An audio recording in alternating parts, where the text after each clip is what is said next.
Yeah? Yeah.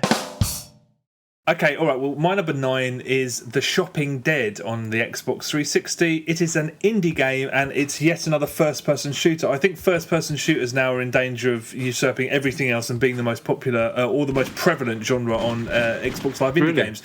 Yeah, I mean, it's more basic and less enjoyable than most of them. You're in a very, very small fenced-off part of a shopping mall. You have infinite ammo, and avatars just pop up and walk towards you, and they need 2 or 3 headshots, and they just vanish when they die. The gun has no weight to it. It's incredibly unsatisfying.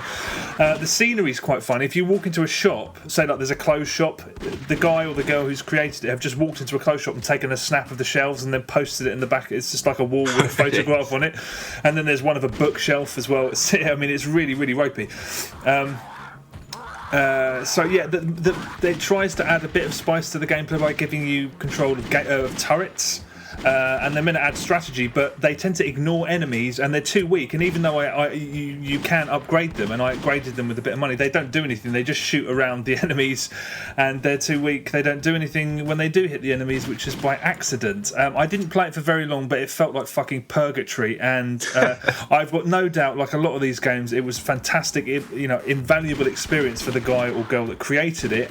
But if you put it on the Xbox Live Indie Game Marketplace and expect people to pay for it, I think you're delusional. And it's 400 Microsoft points. Shit. But I found out the other day that once you go over a certain file size, there's a mandatory price increase. Okay. So I didn't realise that, but some of the games where I thought the creators are just nuts, it was actually because the file size was too large. I don't know why this is a large game, because there's nothing to it.